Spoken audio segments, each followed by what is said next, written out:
अस्सलाम वालेकुम। हमारा नेक्स्ट टॉपिक है ब्रांड पर्सोना थ्रू कंटेंट। अच्छा, इसमें हम इन चीज़ों को समझने की कोशिश करेंगे कि हम किस तरीके से जो ब्रांड स्टोरी हमने बनाई है उसके अराउंड एक ब्रांड पर्सोना बना सकते हैं जो कि हमारे ब्रांड को हेल्प करता है कंसिस्टेंट रहने में throughout all our marketing channels, throughout all our content. और जो ब्रांड स्टोरी हम अपने यूज़र्स को दिखाना चाह रहे हैं वो बेसिकली उस ब्रांड पर्सोना के थ्रू रिप्रेजेंट हो रही होती है। तो ब्रांड पर्सोना में बहुत सारी चीज़ें हम इम्प्लीमेंट कर सकते हैं, लेकिन क्योंकि हम अभी स्पेसिफ़िकली अपने डोमेन की अगर बात करते हैं जिसमें हम ड्रॉप शिपिंग और अमेज़ॉन के ऊपर बिज़नेस की बात करें, तो हमारे लिए सबसे easy way of creating a brand persona is through brand guidelines. अच्छा, ब्रांड गाइडलाइंस क्या होती हैं ये हम देख लेते हैं। Brand guidelines are created to build and identify your brand. Brand guidelines ensure that all marketing and advertising elements remain consistent throughout different channels. अच्छा, तो इसमें जो है हम मेक श्योर कर रहे होते हैं कि हम अपने थीम के थ्रू, अपनी कलर कोडिंग के थ्रू, हमारा वे ऑफ कंटेंट क्या होगा, हमारी पब्लिशिंग मेथड्स क्या होंगे, हम फॉर्मेट्स क्या यूज़ कर रहे होंगे, each and every thing that is in a way technical और जिसमें इनकन्सिस्टेंसी आने के चांसेस होते हैं, हम थ्रू आवर ब्रांड गाइडलाइंस कोशिश ये करते हैं कि हम उसके अंदर से वो इनकन्सिस्टेंसी को रिमूव करें और जो हमारा ब्रांड इमेज है उसको स्टेबल और कंसिस्टेंट रखें throughout all our channels. तो इन द लास्ट वीडियो मैंने आप लोगों को मेल चिम की एग्जांपल दी थी जिसमें हमने मेल चिम की जो ब्रांड स्टोरी है उसको गो थ्रू करा था। तो ब्रांड गाइडलाइंस के लिए भी मैं आप लोगों को मेल चिम की ही एग्जांपल दूंगा और इसमें हम देख लेते हैं कि ब्रांड गाइडलाइंस में क्या क्या चीज़ें किस तरह से मेल चिम वालों ने कवर की हैं और हम किस तरीके से इन ब्रांड गाइडलाइंस को अपने लिए यूज़ कर सकते हैं और एक अच्छी सिंपलिस्टिक और इफ़ेक्टिव ब्रांड गाइडलाइन बना सकते हैं। तो स्टार्ट इन्होंने करा कि इनका नाम क्या है, ये किस तरीके से अपने नाम को यूज़ करते हैं इन देयर लोगो और इन देयर एसेट्स, और इनके नाम को लिखने का तरीका क्या है, क्योंकि बहुत सारे ऐसे ब्रांड्स होते हैं जो या तो 2 वर्ड ब्रांड्स होते हैं या 3 वर्ड ब्रांड्स होते हैं, तो उनके लिए ये एक प्रॉब्लम हो जाती है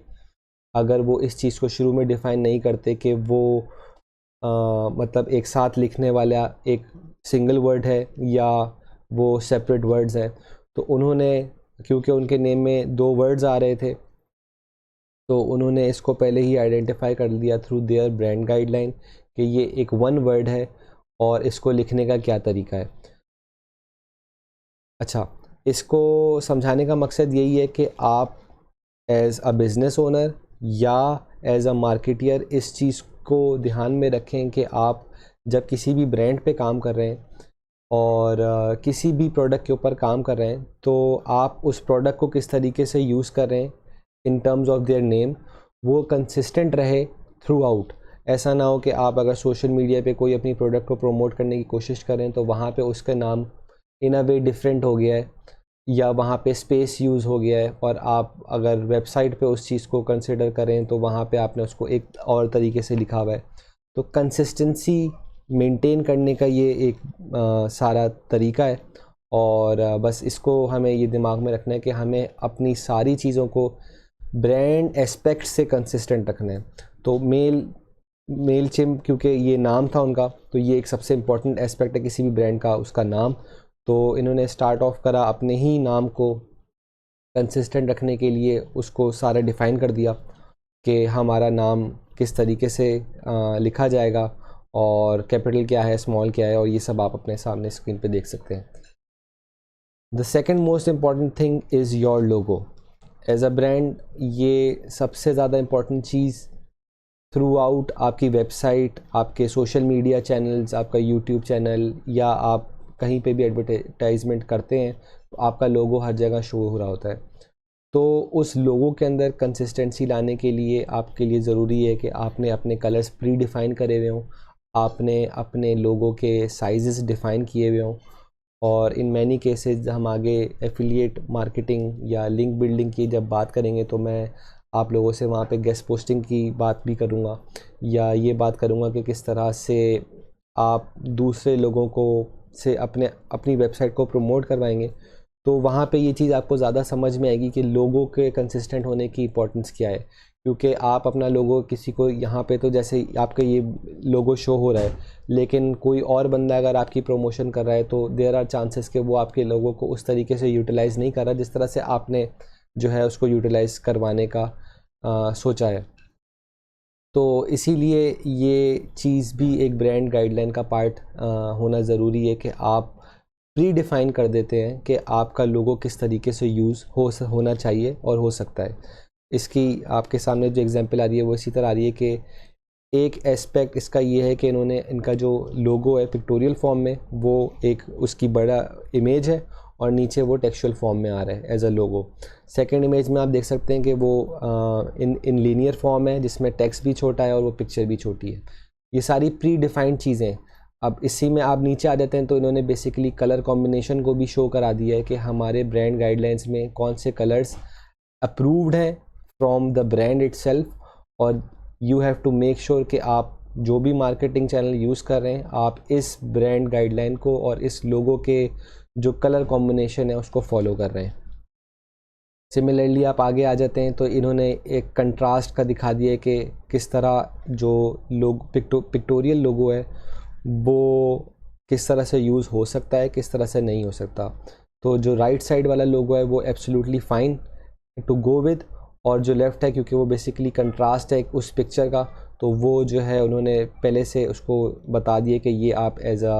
ब्रांड लोगो इसको यूज़ नहीं कर सकते।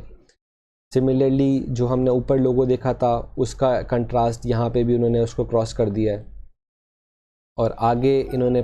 फर्दर कलर्स को डिफ़ाइन कर दिया कि जो इनके प्री डिफाइंड कलर्स हैं एज देयर ब्रांड वो क्या हैं और उनको किस तरीके से यूज़ किया जा सकता है।